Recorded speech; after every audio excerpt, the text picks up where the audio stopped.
السلام علیکم ورحمۃ اللہ وبرکاتہ۔ اللہم صلی وسلم علی سیدنا و مولانا محمد مبارک وسلم وعلی آل سیدنا و مولانا محمد مبارک وسلم وذریت سیدنا و مولانا محمد مبارک وسلم واقارب سیدنا و مولانا محمد مبارک وسلم واجداد سیدنا و مولانا محمد مبارک وسلم وامہات سیدنا و مولانا محمد مبارک وسلم وازواج سیدنا و مولانا محمد مبارک وسلم ہن امہاتنا واصحاب سیدنا و مولانا محمد مبارک وسلم۔ جہاں تک آپ نے خانقاہی نظام کی بات فرمائی، روحانی دنیا کی بات فرمائی، تصوف اور طریقت کی بات فرمائی، یہ چیزیں ظاہر باہر ہیں۔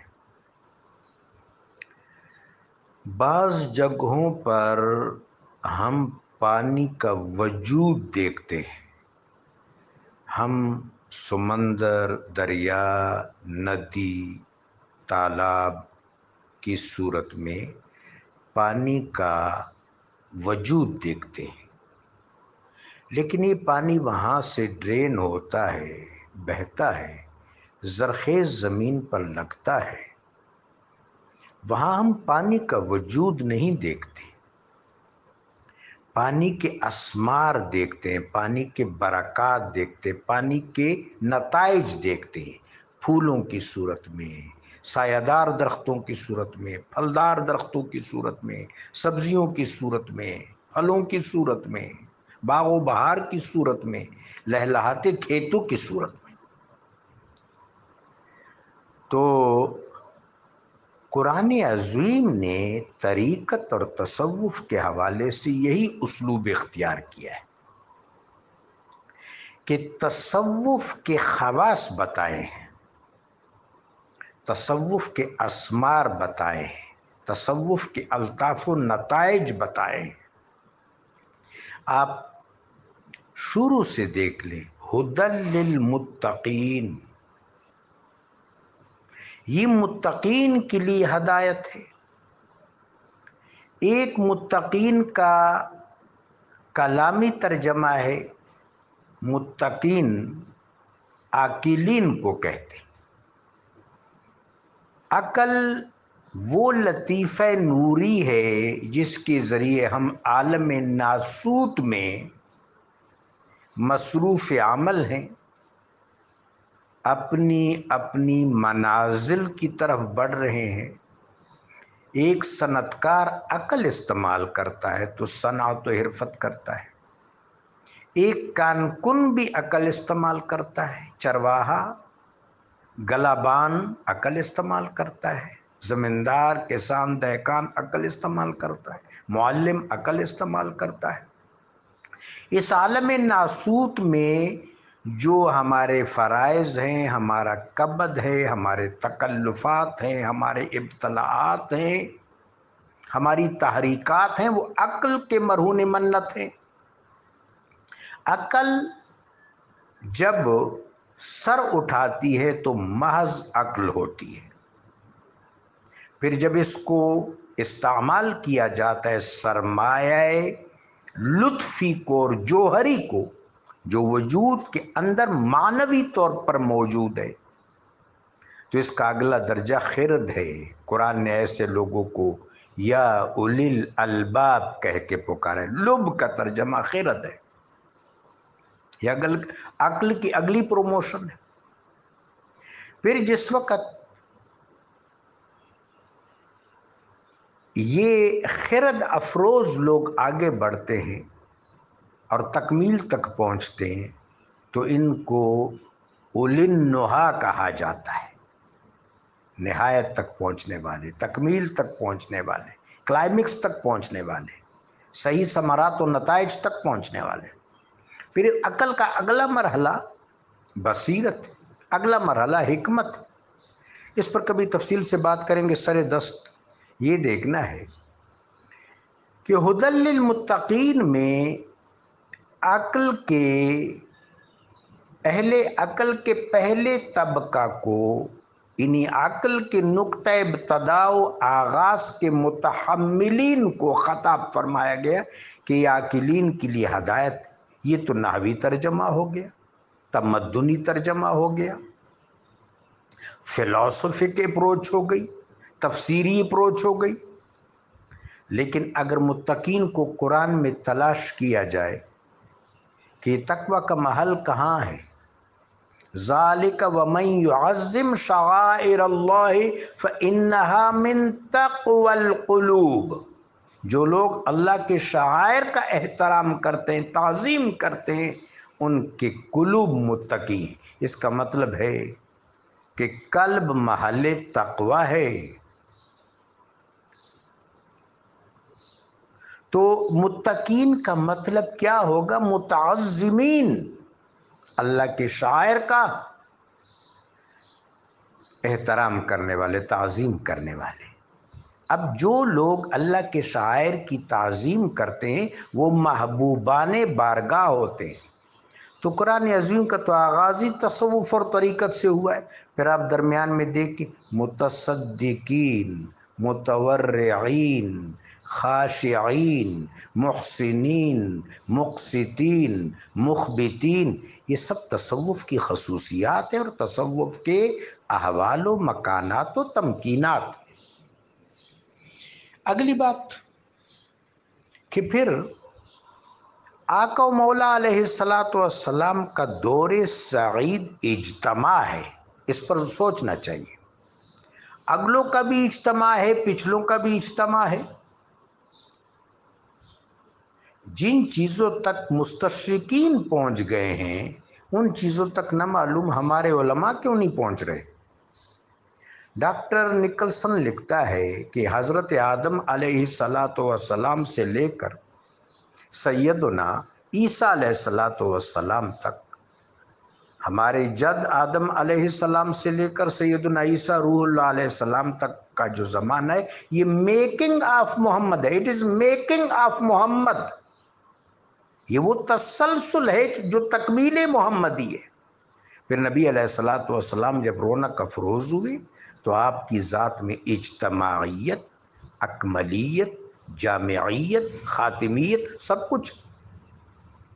وہاں جن لوگوں کو میرے آقا تعلیم و ارشاد فرما رہے ہیں، تلقین فرما رہے ہیں، حکمت سکھا رہے ہیں، جن کا تزکیہ کر رہے ہیں، جن پر آیات کی تلاوت کر رہے ہیں، وہ بیک وقت فقہا بھی ہیں، محدثین بھی ہیں، متکلمین بھی ہیں، مجاہدین بھی ہیں، سب کچھ.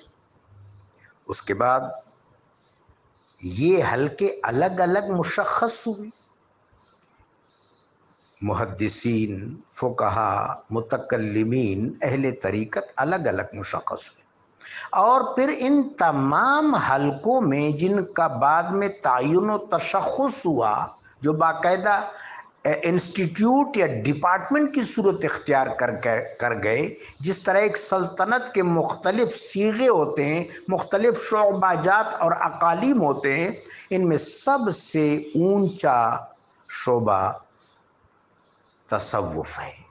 چونکہ تصوف کا ایڈریس کیا ہے، تصوف کا منشا کیا ہے، تصوف کی ترجیح کیا ہے، ظاہر و باطن میں مطابقت پیدا کرنا، انبساط پیدا کرنا، انہماک پیدا کرنا، جڑت پیدا کرنا، ذوق پیدا کرنا، شوق پیدا کرنا اور معرفت کی تحریک پیدا کرنا. یہ انسانی تربیت کے لیے بہت بڑا کام ہے جس کو خانقاہی نظام نے اون کیا. اور جب تک اخلاص قائم تھا یہ نظام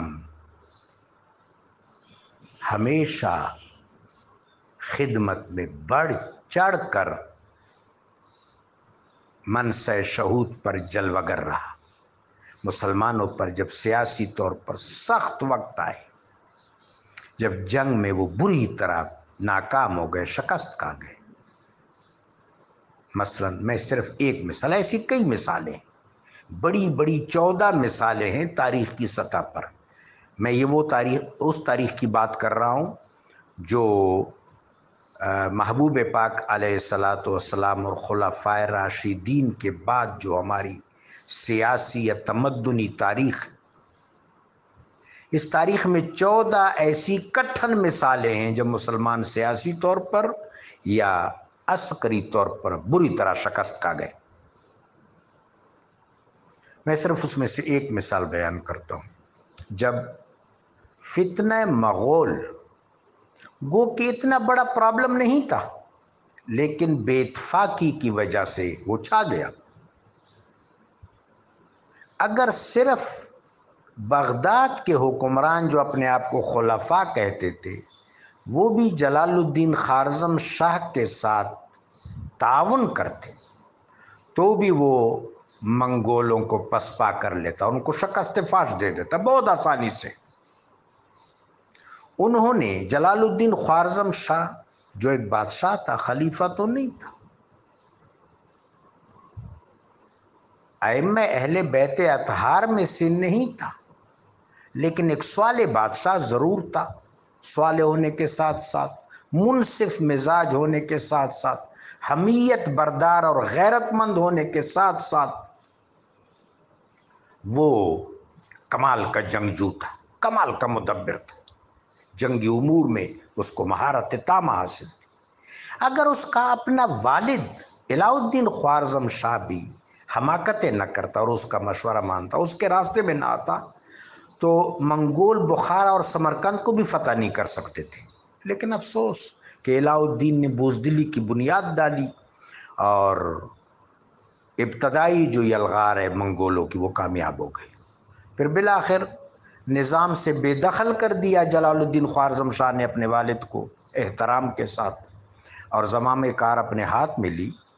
پھر 2-3 مقامات پر اس نے منگولوں کو اتنی زبردست شکست فاش دی کہ چنگیز خان لوگ واپس کراکرم جانے کے لیے سوچنے لگے، وہ بھی اس طرح کہ اب تو ہمیں کراکرم میں بھی پناہ نہیں ملے گی۔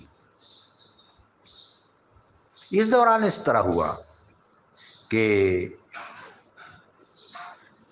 جلال الدین خوارزم شاہ کے اپنے بھائی غیاث الدین نے اور افغان سرداروں نے ان کے ساتھ بدعہدی کی اور الگ ہو گئے، اور اس طرح داخلی سطح پر سخت مسائل کا شکار ہوا جلال الدین خوارزم شاہ۔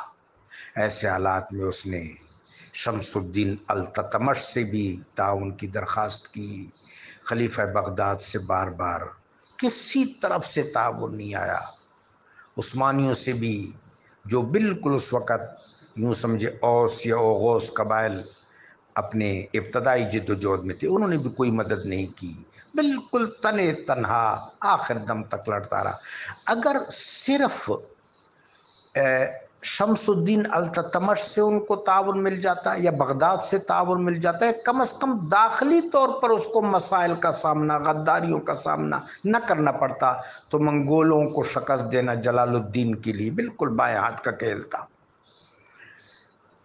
لیکن یہ منگول چھا گئے، انہوں نے پوری مسلم دنیا کو تاراج کر دیا، بغداد کو بھی فتح کر لیا۔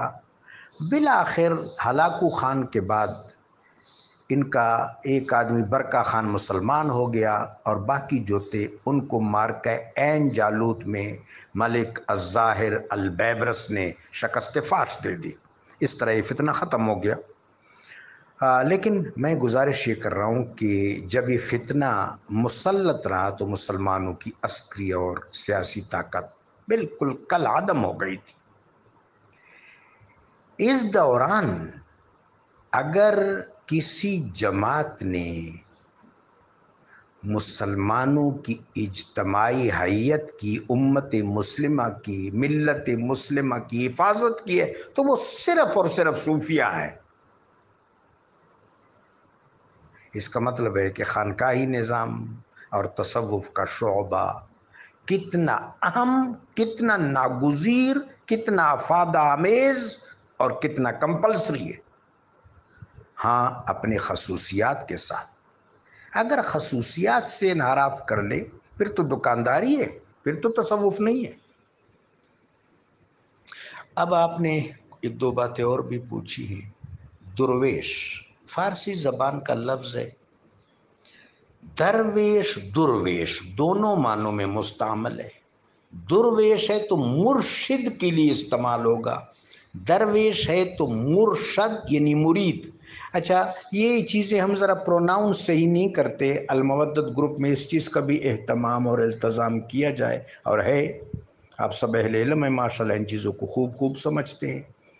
درویش موتی تقسیم کرنے والا، درویش دروازے پر بیٹھنے والا اور موتی لینے والا۔ تو درویش مرشد کے لیے استعمال ہوتا ہے، درویش مرشد کے لیے یعنی مرید کے لیے۔ مرشد رشد دینے والا، مرشد رشد پانے والا۔ تو یہ فارسی زبان کا لفظ ہے، مرشد اور مرشد کے لیے استعمال ہوتا ہے۔ درویش مرشد، درویش مرشد یا مرید۔ صوفی یہ تصوف سے نکلا ہے، سب سے پہلے صوفی اصحاب صفہ ہیں۔ اصحاب صفہ قرآنی اور حسناتی تصوف کا وہ رنگ ہیں جس کے ہزار نہیں انگنت رنگ ہیں، رضی اللہ تعالیٰ عنہم۔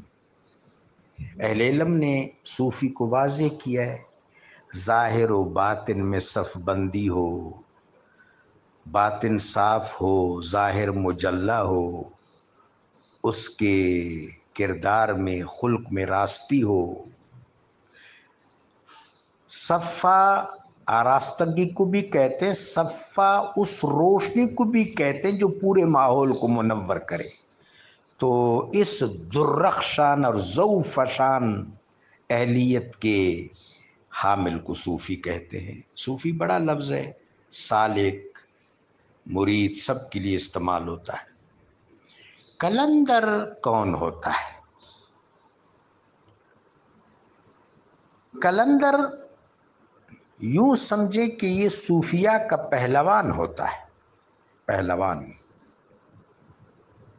یہ اپنے کریم رب سے ایسا وابستہ ہوتا ہے کہ غیر سے بالکل بے نیاز اور بے خوف ہوتا ہے، لا یخافون لومۃ لائم۔ بڑی ساری پہچانیں ہیں، میں یہاں حاجی امداد اللہ مہاجر مکی رحمۃ اللہ علیہ کا ایک قول نقل کروں گا۔ حاجی صاحب فرماتے ہیں کہ قلندر اعمال قالبیہ سے نہیں پہچانا جاتا۔ وہ اعمال جو نظر آتے، نماز نظر آتی ہے، روزہ بھی نظر آتا ہے، زکوٰۃ بھی نظر آتی ہے۔ قلندر اعمال قلبیہ سے پہچانا جاتا ہے۔ اعمال قلبیہ، حسن نیت، اچھا ارادہ، اخلاص، الفت، محبت، وفا، قلبی زہد، قلبی تقوی، باطنی اعمال، قلبی اعمال۔ ظاہر ہے ظاہر بھی باطن کی رہی منت ہے، تو اعمال قلبیہ تعارف ہے، شناخت ہے، تعین ہے، تشخص ہے قلندر کی۔ اور قلندر کو ایک ایسا تصرف حاصل ہوتا ہے کہ جیسے وہ بارگاہ کی طرف سے کوئی اختیار رکھتا ہے کہ وہ کہہ دیتے ہو جائے گا۔ تو قلندر فقر کا شہباز ہوتا ہے۔ جزاکم اللہ، جزاکم اللہ۔